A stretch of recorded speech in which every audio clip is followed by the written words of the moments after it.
Assalamualaikum warahmatullahi wabarakatuh. Bertemu lagi dalam Kimia Luar Biasa ya. Pembahasan kali ini adalah tentang tata nama senyawa ya. Tapi sebelum itu jangan lupa untuk like and subscribe channelnya Ibu di F Laila ya.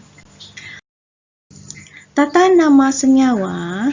Karena di alam semesta ini terdapat berjuta-juta jenis senyawa dan setiap tahun para ahli kimia itu mensintesis senyawa baru. Maka Komisi Tata Nama yang disebut dengan IUPAC itu telah menyusun tata nama senyawa-senyawa yang digunakan secara beragam di seluruh penjuru bumi. Jadi dengan kata lain, IUPAC ini mengeluarkan aturan untuk tata nama senyawa ya. Yang pertama kita bahas adalah tata nama senyawa biner. Jadi yang disebut senyawa biner adalah senyawa yang terbentuk dari dua jenis unsur atau senyawa terdiri dari dua jenis atom ya. Yang perlu diingat adalah aturan umumnya. Pertama, semua senyawa biner memiliki nama yang berakhiran ida. Contoh, natrium klorida. Berarti ini terdiri dari unsur natrium ditambah klor dan diakhiri dengan ida sesuai dengan aturan pertama ya. Aturan kedua, jika senyawa biner terdiri dari atom logam dan non-logam, berarti ini biasanya terbentuk dari ikatan ion ya, maka nama logam disebutkan terlebih dahulu, lalu diikuti nama non-logam dan diakhiri dengan ida. Contohnya seperti tadi, natrium klorida ya. Ini adalah terdiri dari logam dan non-logam yang diakhiri ida. Aturan ketiga, jika senyawa biner terdiri dari non-logam keseluruhannya, berarti dua-duanya ini non-logam nih, maka penulisannya dilakukan berdasarkan urutan. Tetap akhirannya dikasih ida. Nah, urutannya ini harus seperti ini ya. Tidak boleh berbeda dari ini. Ini diurutin dari sebelah kiri ke kanan. Jadi dibaca dari B, S, I, A, S, C, P, N, H, S, I, S, I, B, R, C, L, O, F. Nah, ini untuk memudahkannya kita bisa menggunakan jembatan keledai. Seperti biasa, ini dia jembatan keledainya. Berita singkat asal ceplos pada negara hasil salah inspirasi berimbas kloning orang frustasi. B untuk boron, Si untuk silikon, As untuk arsen, C untuk karbon, P untuk fosfor, N untuk nitrogen, H untuk hidrogen, S untuk sulfur, I untuk iodin, Br untuk brom, Cl untuk klorin, O untuk oksigen, F untuk fluor. Aturan yang terakhir, tata nama senyawa yang sudah umum itu tidak usah menggunakan aturan IUPAC. Contohnya itu H2O. H2O itu kita biasa menggunakan nama air ya, atau NH3 amonia. Ini tidak usah menggunakan aturan IUPAC karena udah ada nama umumnya. Aturan yang pertama untuk tata nama adalah jika senyawa biner terdiri dari logam dan bukan logam, maka seperti yang sudah dituliskan dari senyawa umum atau nama umumnya, cara menamai secara umum yang kita sudah sebutkan tadi, yaitu ion positif, diikuti ion negatif, ditambah akhiran ida, atau logam ditulis terlebih dahulu, baru diikuti non-logam, dan diakhiri ida.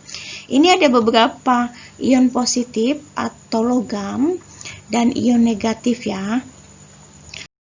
Nah, ini karena dia ini ion positif negatifnya ini terdiri dari satu atom, maka ini disebut dengan ion monoatom. Kalau lebih dari satu atom disebut ion poliatom, lebih dari satu. Kita ke contohnya untuk senyawa biner dari logam dan non-logam. Contohnya adalah jika Na berikatan dengan Cl. Na itu yang perlu kita ingat adalah natrium ya. Maka namanya itu adalah natrium. Dia berikatan dengan klor. Klor itu klorin. Karena diakhiri dengan ida menjadi klorida. Jadi namanya Na ditambah Cl atau NaCl itu adalah natrium klorida. Contoh kedua, itu jika Al berikatan dengan S. Al itu dia golongan 3A. Muatannya adalah plus 3. Al plus 3 berikatan dengan S. S itu adalah golongan 6, min 2. Maka S min 2. Rumusnya itu berarti Al2, S3. Namanya Al itu aluminium.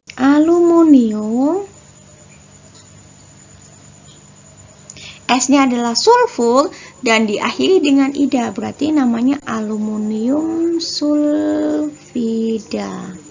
Seperti itu ya. Lanjut, kita ke aturan kedua. Kedua, itu adalah senyawa binek dari sesama non-logam. Ya, berarti senyawa yang tersusun dari molekul-molekul atau bukan ion ya. Nah, ini yang perlu diingat adalah urutannya yang sudah disebutkan tadi ya, dibaca dari kiri ke kanan. Kalau misalnya nggak hafal, pakai jembatan keledai. Yang perlu diingat kedua dari senyawa binek dari sesama non-logam adalah jumlah masing-masing atom dalam rumus senyawa harus ditandai dengan awalan angka Yunani ya. Ini ada beberapa angka Yunani, ini Ibu tulis baru 10 ya. Contohnya, jika kita punya CO2, C itu untuk karbon, maka namanya adalah CO2 itu karbon. Karena ini O-nya ada 2, maka 2 itu angka Yunani namanya adalah di, maka namanya adalah karbon dioksida.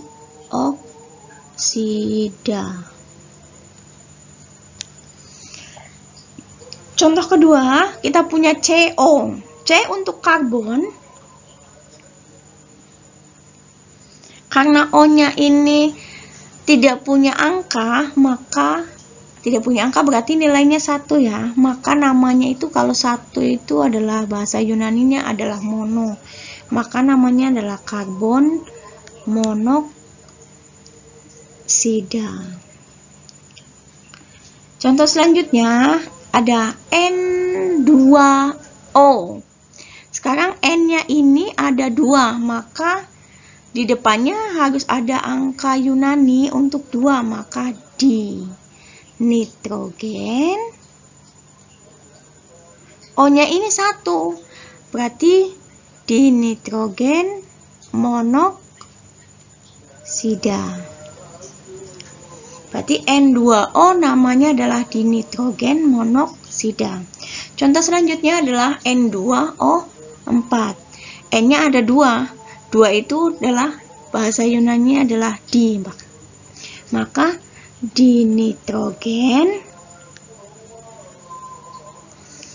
O-nya ada 4. 4 bahasa Yunani adalah tetra. Maka dinitrogen tetraoksida.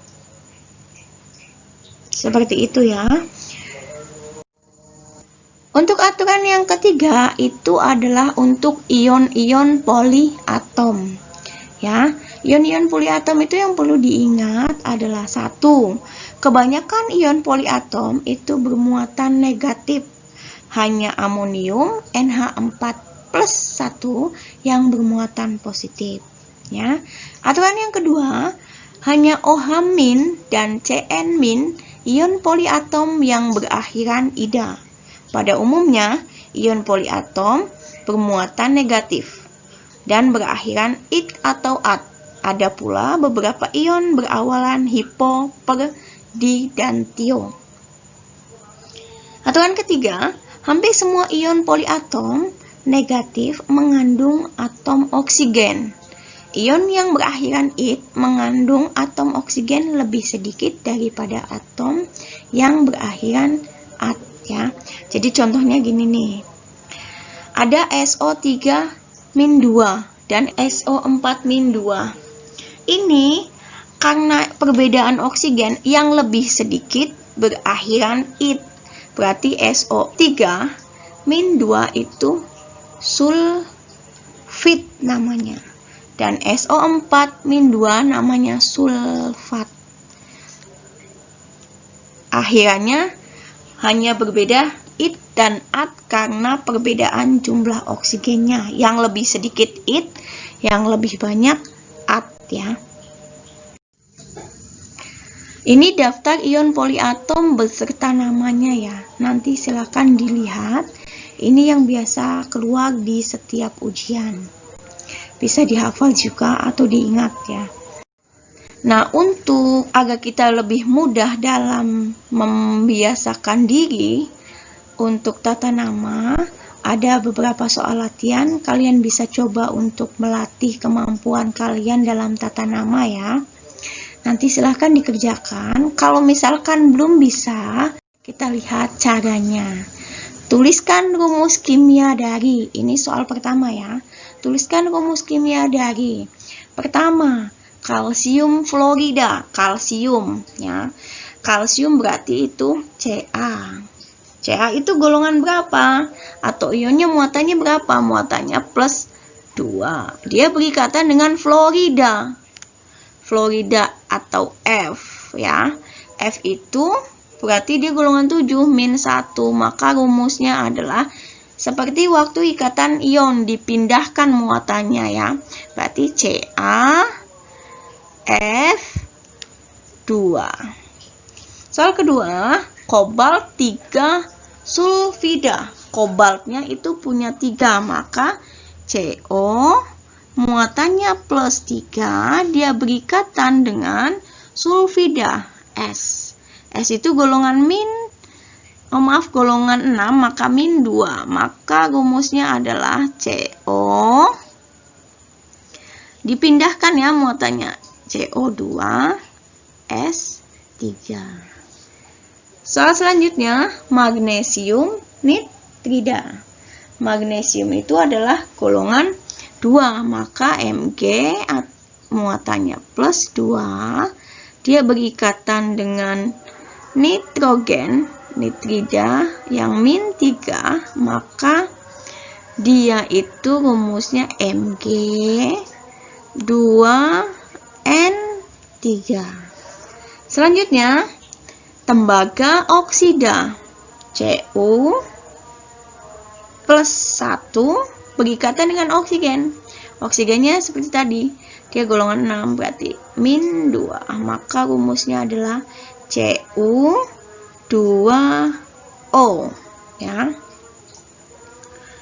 Soal selanjutnya, karbon tetraklorida. Karbon itu C ya. Ini karena dia adalah non logam dengan non logam, maka gunakan angka Yunani. Ini tetra ya. Karbonnya cuma 1 karbon, di depannya tidak ada angka Yunaninya ya, nama Yunaninya.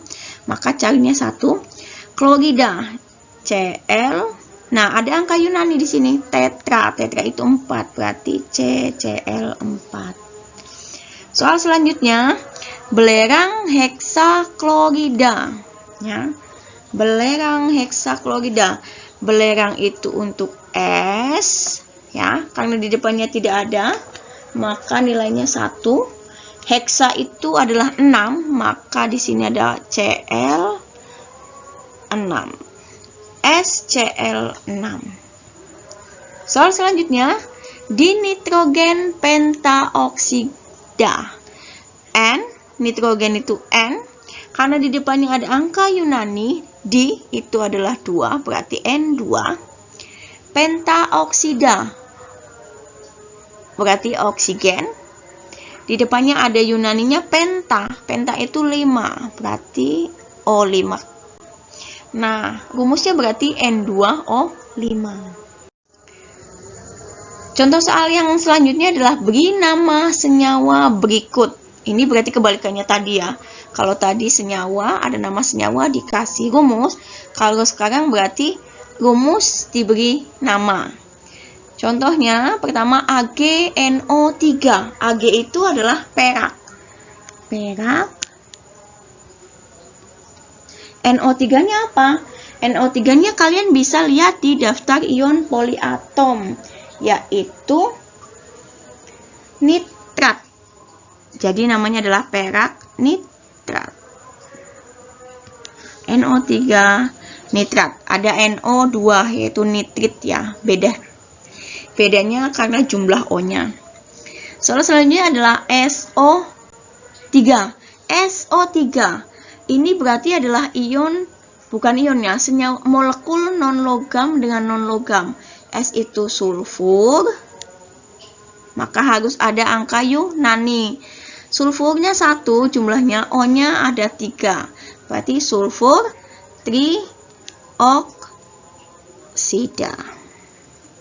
Soal selanjutnya, AgBr. Ini berarti perak bromida. Ya. Perak bromida. Karena dia Ag dengan Br. Br-nya adalah brom. Diakhiri dengan ida, jadi perak bromida. Na2S. Na itu natrium. S-nya adalah sulfur dengan diakhiri ida, jadi natrium sulfida. Soal selanjutnya, AlCl3. Al itu berarti aluminium. Cl itu klor. Diakhiri dengan ida aturannya ya, jadi namanya aluminium klorida. Ini untuk contoh selanjutnya ada N2O5. N-nya jumlahnya berapa ini? 2, maka angka Yunaninya ditulis di depan. Di nitrogen. O-nya ada 5. 5 bahasa Yunaninya adalah penta. Berarti pentaoksida.